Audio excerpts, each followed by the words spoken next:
பாவியானதுக்கும் நான் காரணம் இல்ல. இப்படி சொல்ல, நான் பாவியானதுக்கு நான் காரணம் இல்ல ஆதாம். நான் நீதிமானதுக்கு நான் காரணம் இல்ல இயேசு. வெள்ளை சட்டை போட்டுட்டு நான் நீதிமான் இல்ல, கருப்பு சட்டை போட்டிருந்தனால நான் பாவி இல்ல. நீ என்ன சட்டை போட்டிருந்தாலும், நீ எவ்வளவு சூப்பரான ஒயிட் போட்டிருந்தாலும் ஆதாமுக்குள்ள இருந்தா பாவி தான். ஏன்னா இப்போ இயேசுக்குள்ள இருக்கிறனால நீதிமான். யாருக்குள்ள இருக்கிறங்கிறதா மேட்டர் ஒழிய நான் யாருங்கிறது மேட்டர் இல்ல. முந்தின ஆதாமுக்குள்ள இருந்தபடினாலே என்னுடைய பெயர் பாவி, நான் நினைச்சதை கூட செய்ய முடியாது, என்ன நானே நம்ப முடியாது. ஆனா இப்போ இயேசுக்குள்ள இருக்கிறனால நான் நீதிமான். நான் என்னையும் நம்பலாம், தேவனும் என்ன நம்பலாம். தேவனே என்ன நம்புற இடத்துக்கு கொண்டு வந்துட்டாரு. ஏன்னா தேவன் நீதிமான்களை தான் நம்புறாரு. தேவன் ஒருபோதும் பாவிகளை நம்புவது கிடையாது. ஏன்னா அவருக்கே தெரியும் அவன் நிர்பந்தமான பொசிஷன்ல இருக்கான். அவன் போய் அவனால அவன் நினைக்கிறதே செய்ய முடியாது. அப்புறம் எப்படி தேவன் நினைக்கிறத அவன் செய்வான்? மனிதர்கள் மேல் உள்ள இரக்கத்தினால அவன் நிர்பந்தமானவன். அதாவது ஒருத்தனுடைய கீழ்ப்படியாமையினால் வந்து அது அவ்வளோ என் மேல அவ்வளோ என்ன கொடூரமா ஆளுமை பண்ணிருக்கும்னா, இன்னைக்கு தேவனால் உண்டாயிருக்கிற இந்த கிருபை என்னை ஆளும்போது அது எவ்வளவு நல்ல காரியங்களை செய்யும். எவ்வளவோ வாழ்க்கையில் தீமை அனுபவித்த எனக்கு இப்போ தேவன் அளவில் அடங்காத அவ்வளோ நன்மைகளை வெள்ளம் போல வச்சிருக்கிறார். கர்த்தர் ஏதாவது செய்ய சொன்னார்னா அதை நான் செய்வேன்னு இப்ப என் மேல் நம்பிக்கை வந்துட்டு. ஏன்னா என்னை பலப்படுத்துகிற கிறிஸ்துவினாலே எல்லாவற்றையும் செய்ய எனக்கு பலன் உண்டு. என்னையே நான் நம்ப முடியாம இருந்த ஒரு மோசமான எண்ணம் தேவன் அவர் என் மேல் நம்பிக்கை வச்சுட்டாரு. அவர் கிருபையை கொடுத்திருக்கிறதுனால, கிருபையினால் ஊழியத்தை பெற்றிருக்கிறதுனால எனக்கு இப்ப நம்பிக்கை வந்துட்டு. ஏன்னா முன்னாடி என்ன நானே நம்ப முடியாத மோசமானவன், எனக்கே என்ன நம்ப முடியாது, அப்புறம் எப்படி தேவனுக்கு என்ன நம்ப முடியும்? ஆனா இப்போ தேவன் என் மேல் நம்புறாரு, நானும் என் மேல் நம்பிக்கை வச்சிருக்கேன். என்னை பலப்படுத்துகிற கிறிஸ்துவினாலே எதெல்லாம் தேவன் சொல்லுகிறாரோ எல்லாவற்றையும் செய்ய எனக்கு பலன் உண்டு. எந்த பாவமும் என்னை வந்து டிஸ்டர்ப் பண்ண முடியாது, எந்த பிசாசையும் என்னை டிஸ்டர்ப் பண்ண முடியாது. கர்த்தர் சொன்ன எல்லாவற்றையும் நான் செய்து முடிக்க கிருபையினால் இந்த ஊழியத்தை பெற்றிருக்கிறேன். என்னுடைய சரீரத்தில் இருந்து என்னை விடுதலையாக்கக்கூடியவர் யார்? இந்த சரீரத்துக்கு அடிமையாக இருக்கிற நான் இந்த சரீரத்துக்கு அடிமைப்பட்டவனாயிராமல் தேவனுக்கு அடிமையாக, தேவன் சொல்லுகிறதை கேட்கக்கூடியவனாக, தேவனுடைய விருப்பங்களை நிறைவேற்றக்கூடியவனாக என்னை மாற்றக்கூடிய ஒருவர் யார்? யார் என்னை அப்படி செய்ய முடியும்? ஒருவர் வந்தார், அவருடைய பேர் இயேசு.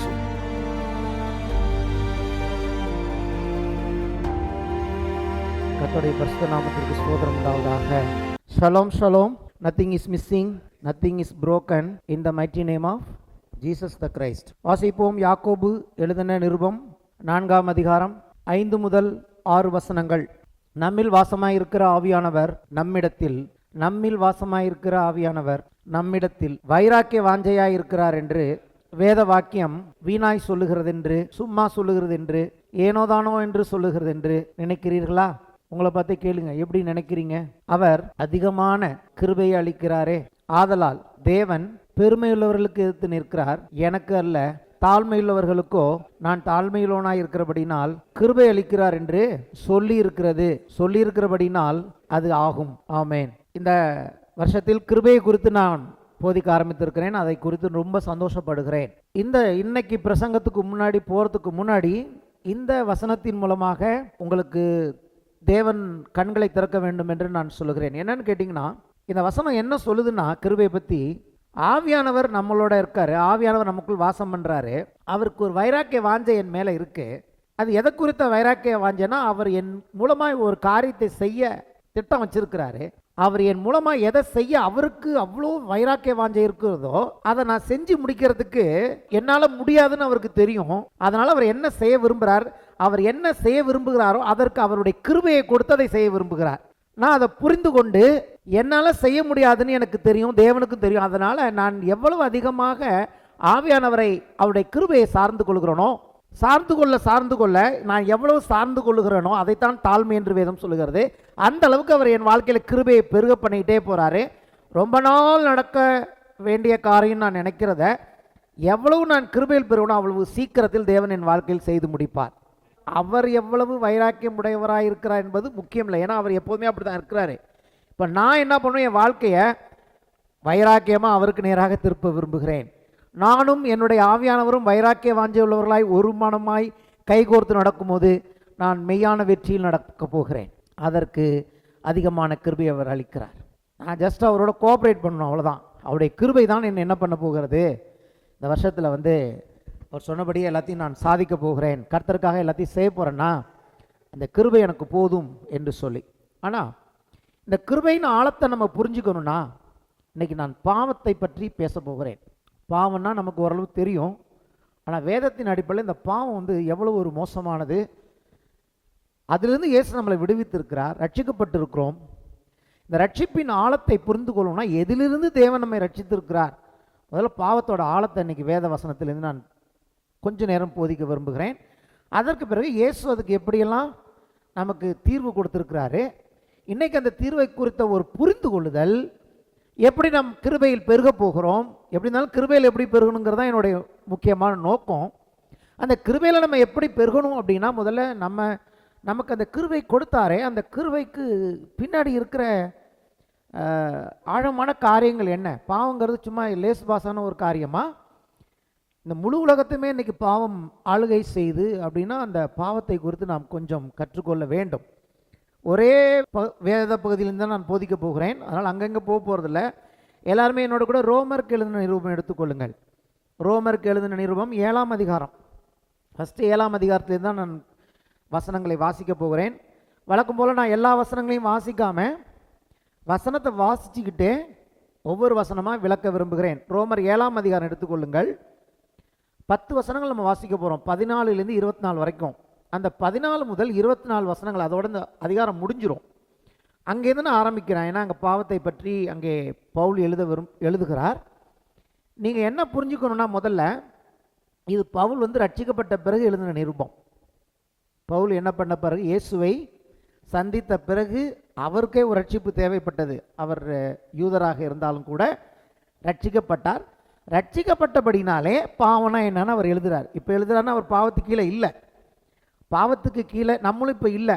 ஆனால் பாவத்துக்கு கீழே இருக்கிறதுனா என்ன அப்படிங்கிறத தன்னுடைய அனுபவத்தின் மூலமாக அவர் எழுதுகிறார். அது அவருடைய அனுபவம் மட்டுமல்ல, உங்களுடைய என்னுடைய அனுபவமாகவும் அது இருக்கிறது. ஆகவே நம்ம அதை பார்க்க போகிறோம். இப்போ 14ஆம் வசனத்திலேருந்து நான் ஒரு வசனமாய் விளக்க விரும்புகிறேன். மேலும் நமக்கு தெரிந்திருக்கிறபடி நியாயப்பிரமாணம் ஆவிக்குரியதாக இருக்கிறது. நானும் பாவத்துக்கு கீழாக விற்கப்பட்டு மாம்சத்துக்குரியவனாய் இருக்கிறேன். இங்கே எப்படி சொல்றாருன்னா, பாவத்துக்கு கீழாக நாம் விற்கப்பட்டு இருந்தோம் என்று அவர் எழுதுகிறார். ஆகனபடியினாலே எதனால நாம் மாம்சத்துக்குரியவராக இருக்கிறோம்? நாம் ஏன் ஆவிக்குரியவர்களாக இல்லை?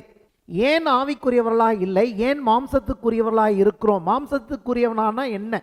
மாம்சத்துக்குரியவன் என்று சொன்னால் என்னன்னா, பாவத்துக்கு கீழாக விற்கப்பட்டவன். எப்படின்னு கேட்டிங்கன்னா, ஒரு அடிமையை அந்த நாள் என்ன பண்ணுவாங்க, விலை கொடுத்து வாங்கிடுவாங்க. யார் அவனை விலை கொடுத்து வாங்குறாங்களோ அவனுக்கு அவன் அடிமை. அவனுக்குன்னு எந்த சொந்த விருப்பமும் கிடையாது. அவனுக்குள்ள விருப்பம் இருக்கலாம், ஆனால் அவனால் செயல்படுத்த முடியாது. அந்த எஜமான் என்ன சொல்கிறானோ அதை மட்டும்தான் அவன் செய்ய முடியும். அவனுக்குன்னு சுய சித்தமே கிடையாது. அப்படி ஒரு டாமினேட் பண்ணுகிற ஒருவனாக, ஒரு கொடூரமான அதிகாரின்னு சொல்லக்கூடாது, ஒரு கொடூரமான எஜமான் போல இந்த பாவம் இருந்தது என்று இங்கே சொல்கிறார். எப்படின்னு கேட்டிங்கன்னா, எந்த அளவுக்கு இது மோசமானதுன்னு கேட்டிங்கன்னா, நான் எவ்வளவு பாவம் செஞ்சனோ அல்லது நான் என்னென்ன பாவம் செஞ்சனோ அதெல்லாம் நான் பார்க்கும்போது அது எவ்வளவு கொடுமையான ஒரு எஜமானனாய் என்னை பயன்படுத்தியிருக்குன்னு நான் பார்க்குறேன். என் கடந்த கால வாழ்க்கையில் நான் எவ்வளவு பாவங்கள் செய்தேன், என்னென்ன பாவங்கள் செய்தேன் என்பதை பார்க்கும்போது அது என்ன காமிக்குது? நான் என்னுடைய கையாளாகாத தனத்தை, என்னுடைய வல்லமேற்ற தனத்தை, நான் எவ்வளவு விக்டிமாக, ஒரு குற்றவாளியாக இருந்திருக்கிறேன் என்பதை, ஒரு எவ்வளவு மோசமான ஒரு அதிகாரியாக, டாமினேட் பண்ணுகிறவனாக அந்த பாவம் என்னை பயன்படுத்தி என்னை இப்படி ஒரு நிலைமையில் வைத்திருக்கிறது என்பதை நான் பார்க்கிறேன். ஹல்லேலூயா. அது என்னன்னு கேட்டிங்கன்னா, என்னை உதவியற்றவனாக, என்னை பலவீனனாக, என்னை வலியற்றவனாக, என்னை வல்லமையற்றவனாக, என்னை குறித்து ஒன்றுமே நான் மேன்மை பாராட்ட முடியாதவனாக, முழுவதும் குற்ற மனசாட்சி உள்ளவனாக, என்னை மிகவும் கொடூரமாக பாவம் என்னை ஆண்டிருக்கிறது. இது எப்படின்னா, ரொம்ப நாள் கட்டப்பட்ட ஒரு மிருகம் அவுத்து விட்டா கூட அது போகாது. அதை போல என்னுடைய மனம், என்னுடைய இருதயம் எல்லாமே ஒரு கட்டுப்பாட்டுக்குள்ளே வந்துருச்சு. அந்த அளவுக்கு பாவம் என்ன பண்ணிவிட்டது, என்னை அது டாமினேட் பண்ணிவிட்டது. அதுதான் அந்த வசனத்துக்கு அர்த்தம். பாவத்துக்கு கீழாக நான் விற்கப்பட்டு அதற்கு அடிமையாக இருக்கிறேன். அந்த அடிமைத்தனத்தின் பேர் தான் மாம்சத்துக்குரியவன். 15ஆம் வசனம். எப்படி எனில், அதாவது ஒவ்வொரு வசனமும் பார்த்தீங்கன்னா பாவத்தை பற்றி இன்னும் கொஞ்சம் அவர் விளக்கிட்டே வருவார். ஒரு அப்படியே அதாவது சொல்லுவாங்களே கொஞ்சம் கொஞ்சமாக அப்படியே வெளிச்சம் போட்டு மொத்தமாக பாவத்தோட கொடுமையை அவர் காண்பிக்க விரும்புகிறார். அதனால் ஒரு வருஷமாக பார்க்குறோம். 15ஆம் வசனம், எப்படி எனில், எப்படின்னா சோறா இருக்குன்னு கொஞ்சம் விளக்குறாரு. நான் செய்கிறது எனக்கே சம்மதி இல்லை, நான் விரும்புகிறதை செய்யாமல் நான் வெறுக்கிறதையே செய்கிறேன். என்னை பார்த்தா நானே என்னை பற்றி எனக்கே புரியல, நான் ஒரு மிஸ்ட்ரின்னு சொல்லுவாங்க, ஒரு புரியாத புதிராக இருக்குது என்னை பார்த்தா எனக்கே. ஏன்னா நான் விரும்புகிறத செஞ்சால் பரவாயில்ல, நான் எதெல்லாம் எனக்கு பிடிக்கலையோ அதை தான் செய்கிறேன். நான் பிடிக்கிறத செய்யவே இல்லை, நான் விரும்புகிறத செய்யலை, நான் விரும்பாதான் செய்கிறேன். இன்னும் சொல்லப்போனால் அங்கே சொல்லியிருக்கிறது, எனக்கு சம்மதம் இல்லாததை செய்கிறேன், எனக்கு சம்மதி இல்லை, எனக்கு அதை செய்கிறதுக்கு சம்மதம் கிடையாது, எனக்கு விருப்பமும் கிடையாது. இன்னும் சொல்லப்போனால் நான் வெறுக்கிறேன்னு இருக்கு. 3 வார்த்தைகள் பாருங்கள். ஒன்று, எனக்கு சம்மதம் கிடையாது அதை செய்ய எனக்கு விருப்பமும் கிடையாது. இன்னொன்று, நான் அதை வெறுக்கிறேன். இவ்வளோ காரியங்கள் எனக்குள்ளே இருக்குது. பாவத்தை பார்க்கும்போது எனக்கு சம்மதம் இல்லை, நான் விரும்பலை, அதை நான் வெறுக்கிறேன். ஆனால் என்னன்னு கேட்டிங்கன்னா அதை செய்கிறேன். இதுதான் இந்த என்னை பற்றிய ஒரு புரியாத புதிர். இப்படி நான் விரும்பாததை 16, இப்படி நான் விரும்பாததை செய்கிறவனாயிருக்க நியாயப்பிரமாணம் நல்லதென்று ஒத்துக்கொள்கிறேன். அதாவது என்னன்னு கேட்டிங்கன்னா, என்னுடைய சுபாவமும் என்னுடைய விருப்பமும் ஒன்றுக்கொன்று விரோதமாக இருக்குது. என்னுடைய விருப்பமும் என்னுடைய சுபாவமும் ஒன்றுக்கொன்று எப்படி இருக்கு? விரோதமாக இருக்கிறது. அப்படிங்கிறத நான் பார்க்கும்போது சொல்கிறேன், கர்த்தருடைய நியாயப்பிரமாணம் சரி. என்னன்னா, என்னை பற்றி பார்க்கும்போது என்னாலே நம்ப முடியலைன்னு அர்த்தம். என்கிட்ட ஒரு நல்ல காரியத்தை என் மனசில் நினச்சேன்னா நினைப்பேன், ஆனால் அந்த நல்ல காரியத்தை செஞ்சிருவனாங்கிற நம்பிக்கையற்ற ஒருவன் நான். என்னை நானே நம்ப முடியாது. என்ன நானே நம்ப முடியலன்னா இன்னொருத்தனை நான் எப்படி நம்ப முடியும்? இதான் பாவிகளின் நிலைமை. அதாவது அவனை நம்ப முடியலன்னு சொன்னால் பரவாயில்லைங்க, என்னையே நம்ப முடியாது. ஏன்னா நான் நல்ல தீர்மானத்தை வச்சிருப்பேன். நான் வச்சிருக்கிற அந்த நல்ல தீர்மானத்தை கடவுளுக்குன்னு செய்ய விரும்புகிறத நான் செஞ்சிருவேனான்னு கேட்டிங்கன்னா எனக்கு நம்பிக்கை கிடையாது. அதுதான் பாவம். அப்போ எனக்கே எது பெஸ்ட்டுன்னு கண்டுபிடிக்க முடியலை. எனக்கு சிறந்தது எது நான் கண்டுபிடிச்சா கூட எனக்கு தெரியுது இதுதான் எனக்கு நல்லதுன்னு. அந்த நல்லதே என்னால் செய்ய முடியாது. நான் அதுக்கு விரோதமாக தான் வாழ்ந்துக்கிட்டு இருக்கேன். பாவத்தோட பாடம் புரியுதா? அப்போ தான் நியாயப்பிரமாணம் நல்லதென்று நான் கர்த்தர் சொல்கிறது நல்லதென்று ஒத்துக்கொள்ளுகிறேன். அவசியம் என்பதை உணர்கிறேன். கடவுள் ஒரு மனுஷனுக்கு இதுதான் நல்லது கெட்டதுன்னு வழிகாட்டலைன்னா எந்த நம்பிக்கையும் இல்லைங்கிறத நான் அப்போ ஒத்துக்கிறேன். பாவம் எங்கே கொண்டு போயிட்டு பாருங்க மனுஷன். அடுத்த வசனம், இன்னும் கொஞ்சம் அடுத்த லைட், 17ஆம் வசனம். ஆதலால் நான் அல்ல, இப்போ ஒரு முடிவுக்கு வந்துட்டேன். ஆதலால் நான் அல்ல, எனக்குள் வாசமாக இருக்கிற பாவமே அப்படி செய்கிறது. அப்படின்னா என்ன சொல்கிறான்? நான் வேற, என் பாவம் வேற. ஏன்னா நான் நல்லது தானே செய்ய விரும்புகிறேன். பாவம் என் மேலே ஆளுகை செய்து டாமினேட் பண்ணுறதுனால அது எனக்குள்ளே இல்லை. அது எனக்குள்ளே இருக்கிறதுனால, எனக்குள்ளே வாசம் செய்கிறதுனால என்னை டாமினேட் பண்ணுகிறது. இப்போ அது என்னை கட்டுப்படுத்துறதுனால எனக்குள்ளே வரல. இந்த பாவம் என்னை கட்டுப்படுத்துறதுனால எனக்குள்ளே வரல. நான் பாவம் செஞ்சு அதனால எனக்குள்ளே வரல. அது எனக்குள்ளே ஏற்கனவே இருக்கிறதுனால நான் அதை செய்கிறேன். நிறைய பேர் எனக்கு பாவம் செஞ்சதுனால பாவம் உள்ளே வருது. இல்லை, பாவம் ஏற்கனவே எனக்குள்ளே இருக்குது. நான் விரும்பலை, ஆனால் நான் விரும்பாததான் அதை செஞ்சிட்டு இருக்கு. அப்போ நான் இல்லை, எனக்குள் வாசமாக இருக்கிற பாவம் அப்படி செய்கிறது. அது எங்கே இருக்குது? எனக்குள்ளே இருக்குது, என்கிட்ட இருக்குன்னா அது எங்கே இருக்குன்னு நான் பார்க்கணும். இல்லை, இப்போது நான் கிடையாது, ஆனால் என் பாவம் அது எங்கே இருக்குன்னா அடுத்த வசனம் 18. அது எப்படி எனில், என்னிடத்தில் அதாவது என் மாம்சத்தில் நன்மை வாசமாயிருக்கிறது என்று நான் அறிந்திருக்கிறேன். நன்மை செய்ய வேண்டும் என்கிற விருப்பம் என்னிடத்தில் இருக்கிறது, நன்மை செய்வதோ என்னிடத்தில் இல்லை. என் மனசுல நல்ல காரியம் விருப்பம் இருக்கு, ஆனா அதை செய்யற அந்த கம்ப்ளீஷன் என் சரீரத்தில். அப்ப பாவம் எங்க வாசம் பண்ணுதுன்னு ஒரு கண்டுபிடிச்சிட்டாரு. என் மாம்சத்தில், என் சரீரத்தில் பாவம் வாசம் பண்ணுகிறது. ஏன்னா நான் உள்ள இருக்கிற ஆவிக்குரிய, அதாவது ஆவிக்குரியன்னு சொல்லக்கூடாது இந்த இடத்துல, உள்ளான மனுஷன் நம்ம எடுத்துப்போம். என்னுடைய உள்ளான மனுஷன், ஏன்னா தேவன் தான் உண்டாக்குனார். எல்லா மனுஷங்களுமே தேவனால் சிருஷ்டிக்கப்பட்டவங்க தான், ரட்சிக்கப்பட்டவங்க யார், எல்லா மனுஷங்களுக்குள்ளுமே அவங்களுக்கு மனசாட்சின்னு ஒன்று கர்த்தர் கொடுத்துருக்கிறாரு. எல்லா மனுஷங்களுக்குள்ளுமே தீமை செய்யுங்கிற விருப்பம் இயற்கையாகவே கிடையாது. இந்த உலகத்தில் இருக்கிற எத்தனை கோடி மனிதர்கள் இருக்கிறாங்களோ அவங்க எல்லாருமே நல்லவங்க தான். ஏன்னா யாருக்குள்ளேயுமே இன்பில்ட்டாக தீமை செய்யுங்கிற விருப்பம் கிடையாது. ஒவ்வொரு மனுஷனும் நன்மை செய்ய வேண்டும் என்கிற விருப்பத்தோடு தான் வாழ்கிறான். ஆனால் ஏன் இந்த உலகம் அப்படி இருக்குன்னா, அவன் நினைக்கிற நன்மையை செய்ய முடியாது. நன்மை செய்ய வேண்டும் நினைத்தாலும் நன்மை செய்ய முடியாதபடி அவர்கள் இருக்கிறார்களே, அதைத்தான் வேதம் பாவம் என்றும் பாவிகள் என்று சொல்லுகிறது. அப்போ பாவினா யாருன்னு கேட்டிங்கன்னா, நல்லது செய்ய நினைச்சாலும் அதை செய்ய முடியாது அவனால். ஒரு மோசமான குடிகாரன் கூட என்ன விரும்புகிறான், என் பிள்ளைகள் அப்படி இருக்கக்கூடாதுன்னு விரும்புகிறான். ஏன் அவன் அப்படி இருக்கக்கூடாதுன்னு விரும்ப முடியாதா? ஏன்னா அவனுக்கு தெரியும் அவனால் இருக்க முடியாது. அட்லீஸ்ட் என்னுடைய குழந்தைகள் அப்படி இல்லாமல் இருக்கணும் அப்படின்னு அவன் விரும்புகிறான். அந்த பிள்ளைங்களை கண்ட்ரோல் பண்ணுறான். பிள்ளைங்களுக்கு யாரும் ஊற்றி கொடுக்கறது கிடையாது. ஹல்லேலூயா. ஸோ பாவத்தின் கொடுமை என்னன்னு கேட்டிங்கன்னா, அது அவர்கள் விரும்பினாலும் அதை அவங்களால செய்யாமல் இருக்க முடியாது. அது எப்படி என்னிடத்தில், அதாவது என் மாம்சத்தில் நன்மை வாசமாயிருக்கிறது என்று நான் அறிந்திருக்கிறேன். நன்மை செய்ய வேண்டும் என்கிற விருப்பம் என்னிடத்தில் இருக்கிறது, நன்மை செய்வதோ என்னிடத்தில் இல்லை. 19, ஆதலால் நான் விரும்புகிற நன்மையை செய்யாமல் விரும்பாத தீமை செய்கிறேன். ஏன் மனிதர்கள் தீமை செய்கிறார்கள்? எந்த மனுஷனுக்கும் இந்த வேதத்தின் அடிப்படை நான் சொல்கிறேன், எல்லா மனுஷங்களுக்குள்ளுமே ஒரு தீமை செய்யும்போது கூட உங்களுக்கு தோணும், நம்ம தீமை செய்ய போகிறோம், இது வேணாம், இன்னைக்கு அவாய்ட் பண்ணலாம் தான் நினைப்பாங்களே ஒழிய நினப்போம். ஏன்னா கடவுள் ஒரு மனசாட்சியை கொடுத்துருக்காரு. என்னைக்கு ஆதாம் நன்மை தீமை அறியத்தக்க கனியை புசிச்சானோ அன்னைக்கே மனுஷனுக்குள்ள மனசாட்சின்னு ஒன்று வந்துட்டு, அதே மீறி அவன் செய்கிறானா, மனசாட்சி என்ன பண்ணுறான், சூடுண்ட மனசாட்சியா செஞ்சு செஞ்சு செஞ்சு செஞ்சு அந்த மனசாட்சி ஒரு நாள் பேசாது, தைரியமாக எல்லாம் செய்ய ஆரம்பிச்சிடறான். அதுக்கப்புறம் ஒரு நாள் செய்யும்போது தான் அவனுக்கு அது கஷ்டமாக இருக்கும். அதை செஞ்சு செஞ்சு பழகிட்டா அதுக்கப்புறம் அங்கே மனசாட்சிக்கும் சத்தம் கிடையாது. அவன் துணிகரமாக தொடர்ந்து பாவத்தை செய்து முற்றிலுமாய் அவன் பாவியாய் மாறிவிடுகிறான். சின்ன பாவம் பெரிய பாவம், சின்ன பாவி பெரிய பாவி எதுவுமே கிடையாது. பாவம் அவனை நிர்பந்தத்துக்குரியவனாய் மாற்றுகிறது. பாவம் அவனை வல்லமேற்றவனாக, உதவியேற்றவனாக, அவனால் நினைத்தால் கூட நன்மை செய்ய முடியாத ஒரு மோசமான இடத்தில் அவனை பிடித்து ஆளுகை செய்வதுதான் பாவம். அந்த பாவத்திலிருந்து நம்மை ரட்சிக்க தான் இயேசு இந்த பூமிக்கு வந்தார். சரி, இன்னும் கொஞ்சம், இன்னும் முடியல, இன்னும் இருக்கு. அந்தப்படி 20ஆம் வசனம், அந்தப்படி நான் விரும்பாததை நான் செய்தால் நான் அல்ல, எனக்குள்ளே வாசமாயிருக்கிற பாவமே அப்படி செய்கிறது. இப்போ நான் ஒன்று கண்டுபிடிச்சிட்டேன், நான் செய்யல, பாவம் தான் இதெல்லாம் செய்யுது அப்படின்னு சொன்னால் எப்படி நம்ம சொல்லலாம் இதை?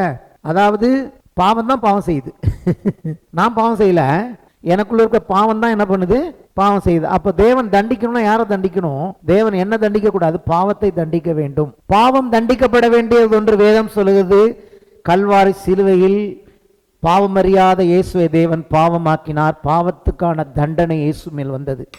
தண்டிக்கப்பட்டது உங்களுடைய என்னுடைய பாவம். நல்ல வசனம் காமிக்கிறேன் பாருங்க. நீங்களும் நானும் தண்டிக்கப்படவில்லை.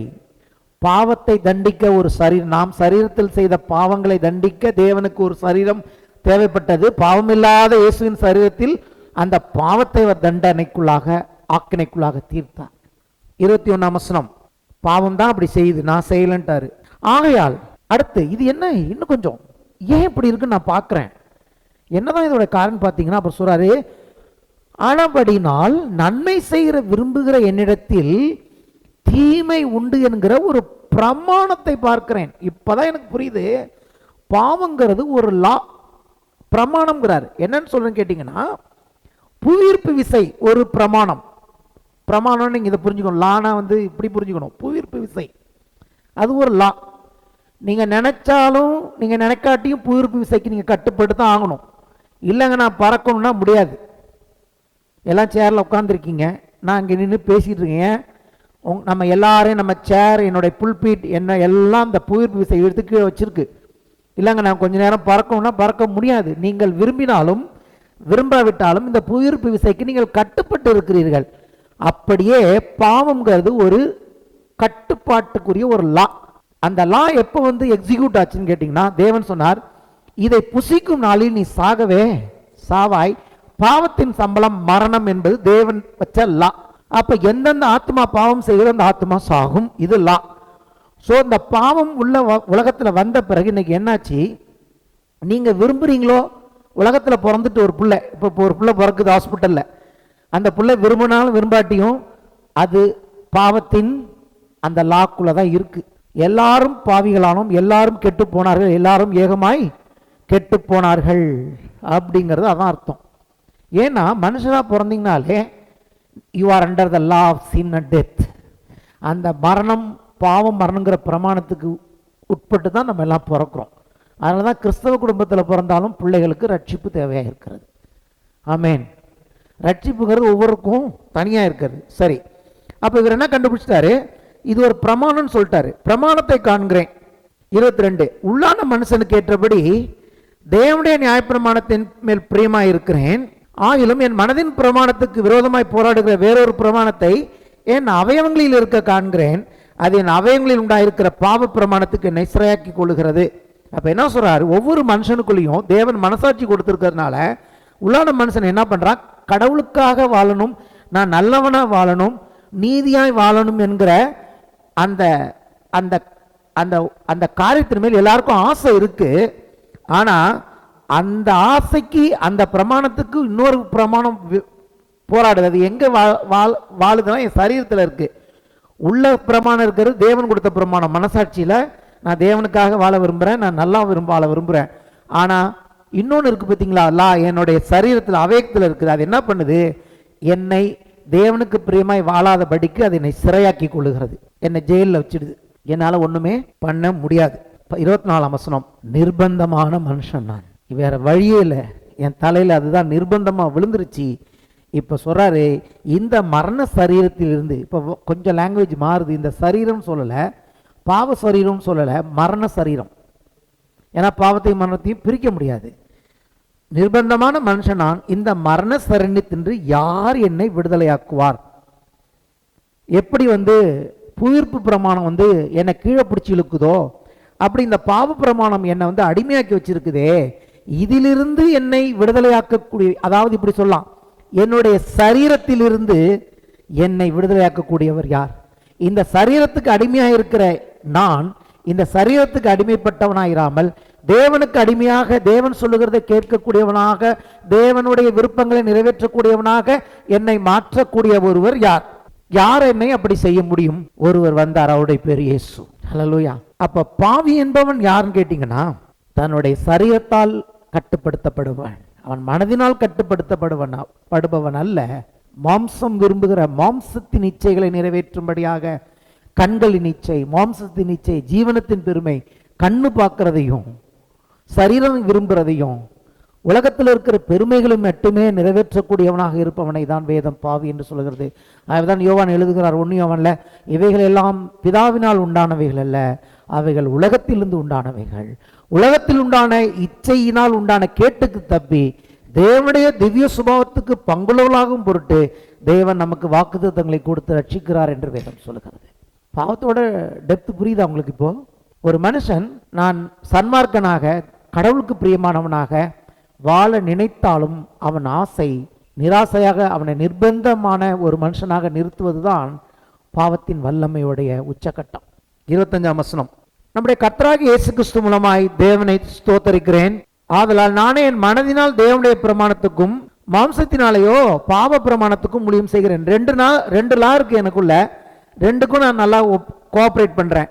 அதாவது தேவன் 100% என் மனசுல நல்லா ஆண்டவருக்காக வாழ்றேன். எப்படி? மனசுக்குள்ள. வெளியில பாத்தீங்கன்னா பாவத்துக்கு 100% அது என்ன கேட்குதோ அதையும் செஞ்சிடறேன். 100% நான் பாவத்துக்கு ஊழியம் செய்கிறேன், 100% தேவனுக்கு ஊழியம் பண்றேன். 2 ஊழியத்தை செய்யறேன். ஏன் சொன்னார் 2 எஜமானுக்கு ஊழியம் செய்ய முடியாது? எந்த இடத்துல இருக்கு பாருங்க பாவம்.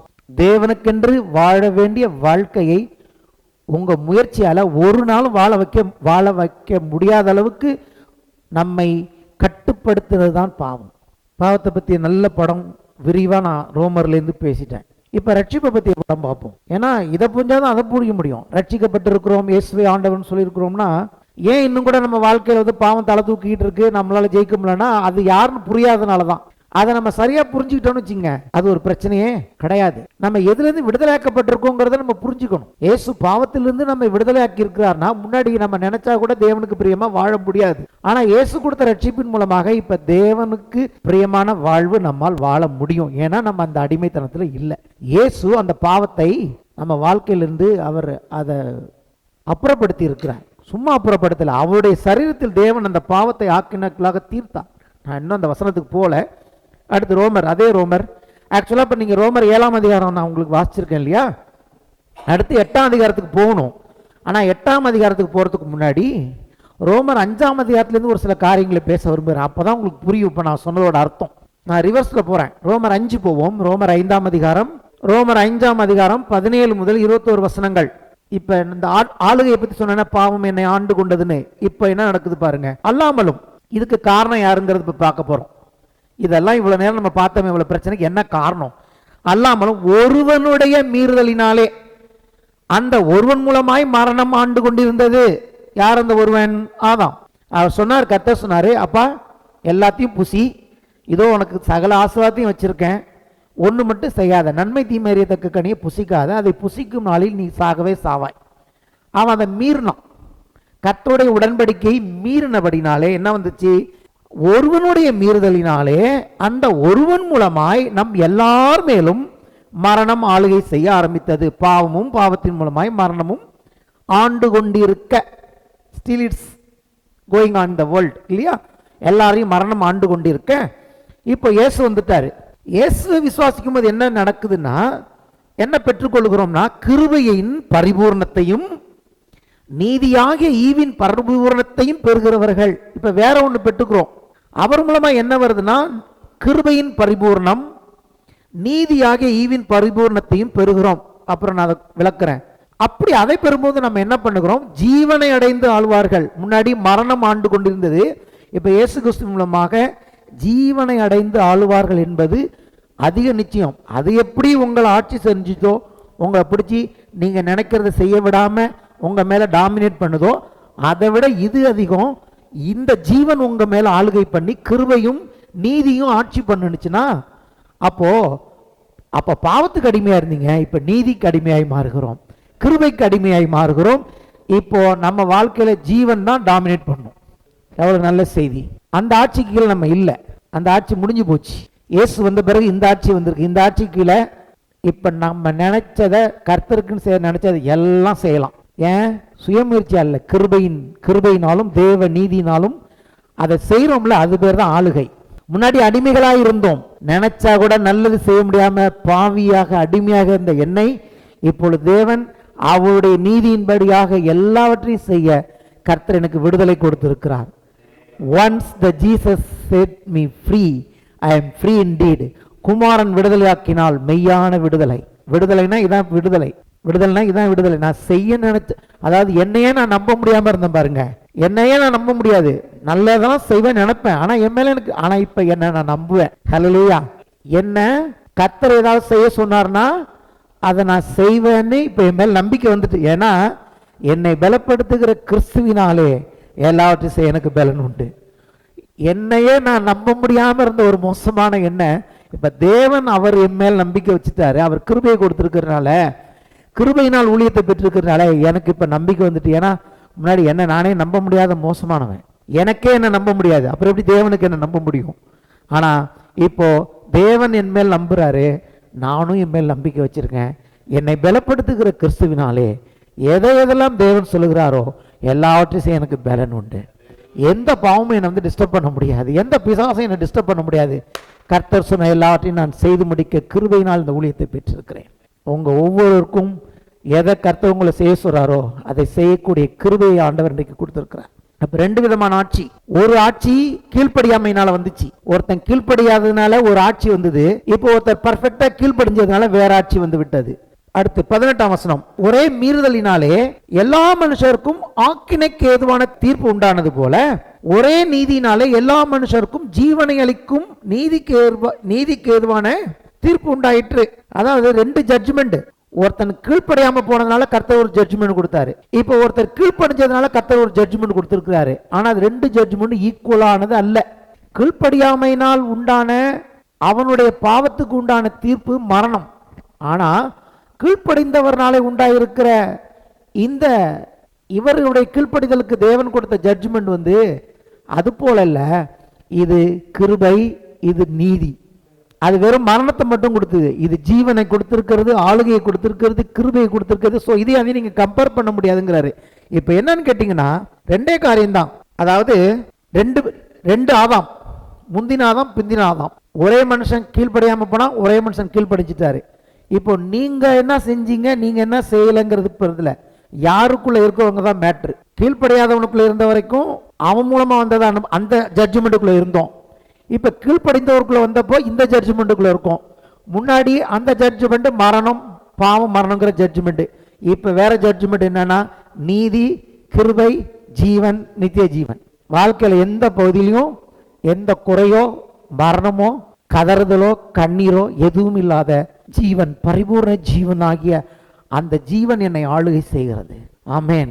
பாவம் என்ன ஆளுகை செய்யல, அவருடைய கர்த்தருடைய ஜீவனும் கிருபையும் என் மேல், அதுவே அவ்வளோ டாமினேட் பண்ணிருக்கும்னா, அதாவது ஒருத்தனுடைய கீழ்ப்படியாமையினால் வந்து அது அவ்வளோ என் மேல அவ்வளோ என்ன கொடூரமா ஆளுமை பண்ணிருக்கும்னா, இன்னைக்கு தேவனால் உண்டாயிருக்கிற இந்த கிருபை என்னை ஆளும்போது அது எவ்வளவு நல்ல காரியங்களை செய்யும்.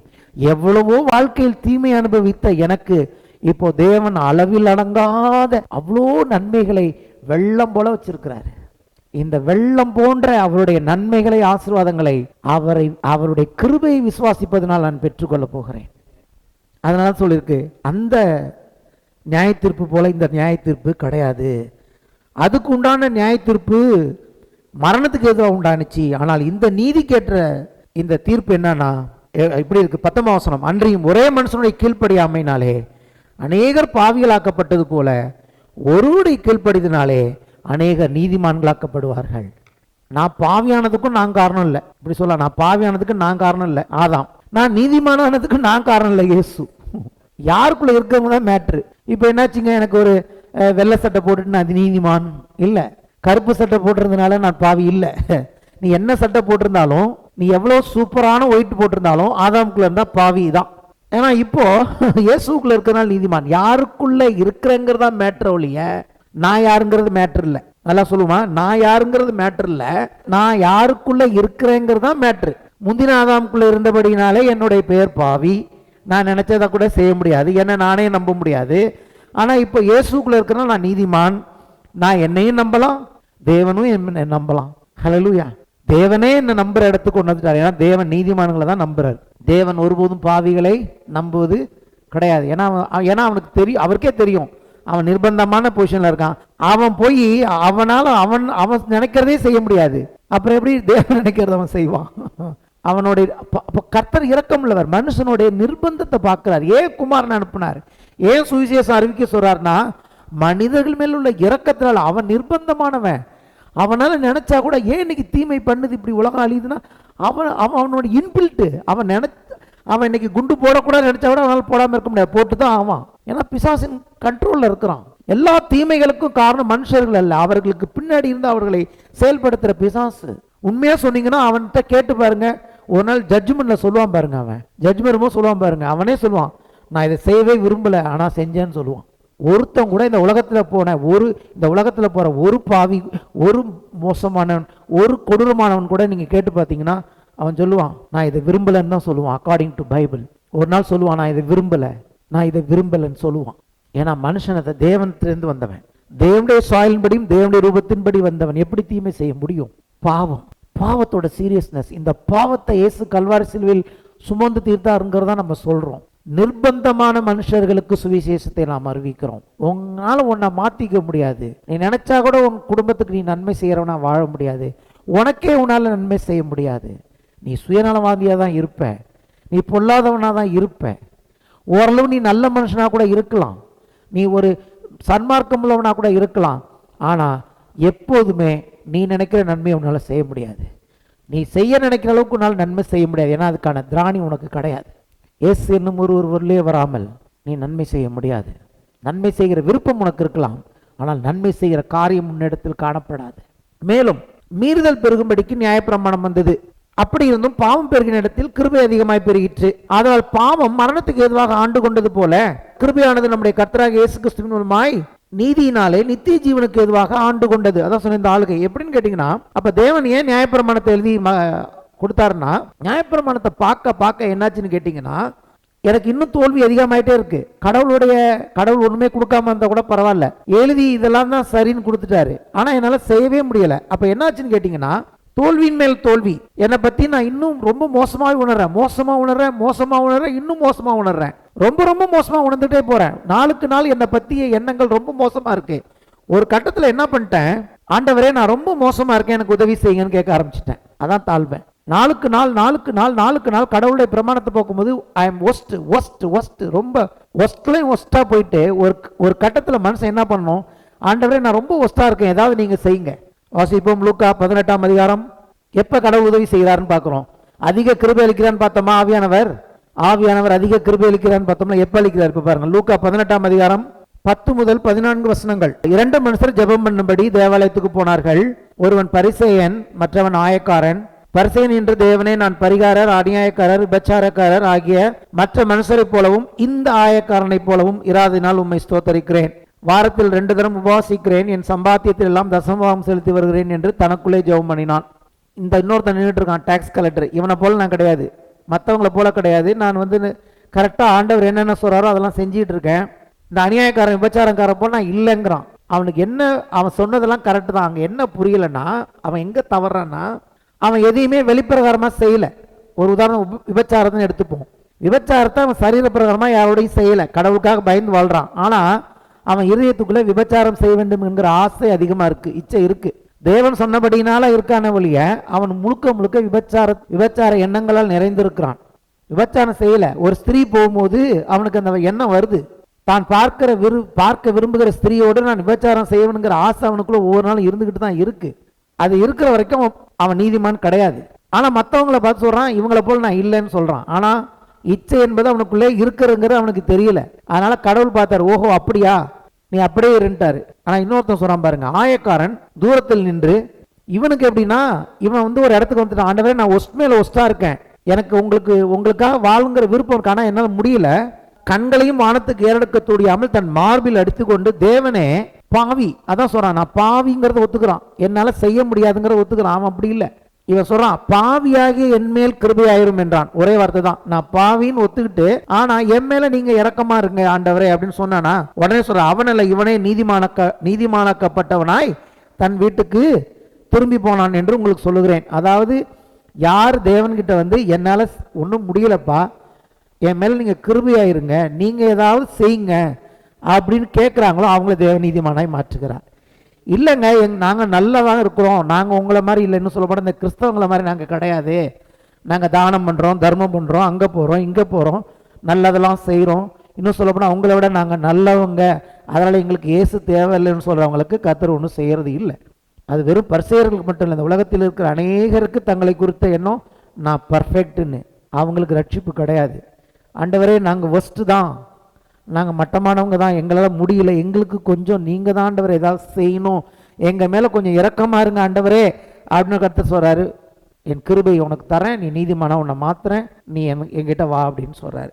ஏனெனில் தன்னை உயர்த்துகிற எவனும் தாழ்த்தப்படுவான், அங்கே எழுதி தன்னை தாழ்த்துகிறவன் உயர்த்தப்படுவான். தேவன் யாருக்கு ரட்சிப்பு என்கிற உயர்வை கொடுக்கிறார்னா, எனக்கு நீங்கள் வேணும் ஆண்டவரே, என்னால் முடியல, என்னால் இந்த டார்ச்சர், இந்த பாவத்தோட டார்ச்சர் என்னால் தாங்க முடியல, எனக்கு இதுலேருந்து விடுதலை வேணும், நான் விரும்புறத நான் செய்கிற வாழ்க்கை எனக்கு வேணும், நான் நல்லது செய்ய விரும்புகிறேன், கடவுளுக்காக வாழ விரும்புகிறேன், என் குடும்பத்துக்காக வாழ விரும்புகிறேன், இந்த தேசத்துக்காக வாழ விரும்புகிறேன், என்னால் சிலருக்கு பிரயோஜனமாக நான் வாழ விரும்புகிறேன் அப்படின்னு கர்த்தர்கிட்ட வரும்பொழுது கர்த்தர் என்ன பண்ணுகிறார், அவனுக்கு கிருபை கொடுத்து அவனை உயர்த்துகிறார்.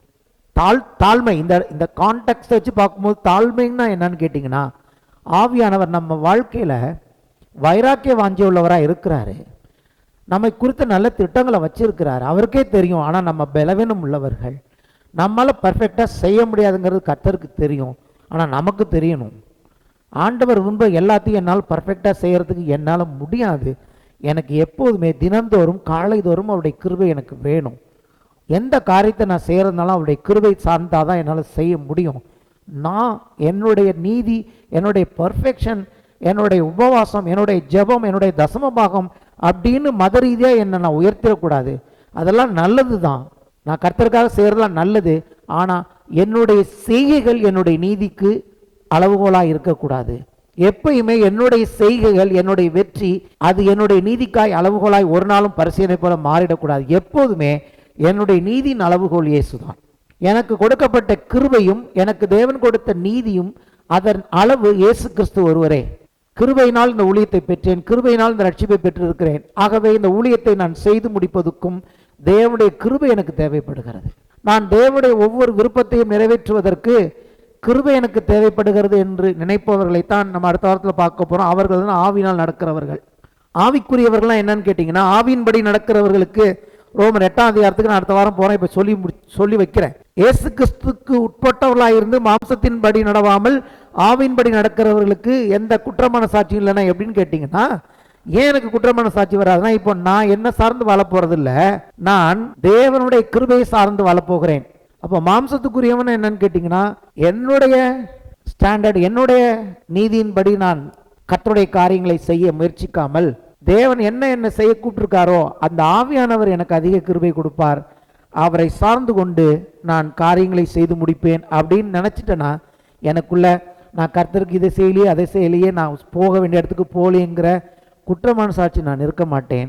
தொடர்ந்து என்னை பலப்படுத்துகிற கிறிஸ்துவினாலே எல்லாவற்றையும் செய்து முடிப்பேன். இதோ என் ஓட்டத்தை ஓடி முடித்தேன், இது முதல் நீதியின் கிரீடம் எனக்கு வைக்கப்பட்டிருக்கேன். ஒருத்தர் சொல்றார் தைரியமா, நான் கர்த்தருக்குன்னு ஆரம்பிச்ச ஓட்டத்தை ஓடி முடிச்சிட்டேன் அப்படின்னு சொல்லிட்டு போறாரு பவுல். அப்போ உங்களையும் என்னையும் கர்த்தர் அழைத்த அந்த ஓட்டத்தை நம்ம ஓடி முடிப்பதற்கு நம்ம பலத்தை சார்ந்து கொள்வதனால எதுவுமே செய்ய முடியாது. தினந்தோறும் தேவனை சார்ந்து கொள்ளுகிறவர்கள் தான் ஆவியின்படி நடக்கிறவர்கள். அப்படி நடக்கிறவங்களுக்கு அவங்க போகும்போது எந்த குற்றமான சாட்சியும் இல்லாமல், ஆக்கினை தீர்ப்பின் உணர்வு இல்லாமல், ஒவ்வொரு நாளும் நான் தேவனுடைய கிருபையை சார்ந்தவன், கர்த்தரை சார்ந்தவன், தேவனை சார்ந்தவன், இயேசுவை சார்ந்தவன் என்கிற அந்த கான்சியஸ்னஸ், அந்த எண்ணங்களால் நிறைக்கப்பட்டிருக்கும் போது எதுவுமே யாருமே என்னை குற்றப்படுத்த முடியாது, பிசாசும் என்னை குற்றப்படுத்த முடியாது. அப்படிப்பட்டவர்களுக்கு ஆவியானவர் என்ன பண்ணுகிறார்? கிருபை அதிகமாய் அவர்களுடைய வாழ்க்கையில் பெருக பண்ணுகிறார். அவர்கள் எல்லாவற்றையும் செய்து முடித்தவர்களாய் காணப்படுவார்கள். எழுந்து நிற்போம்.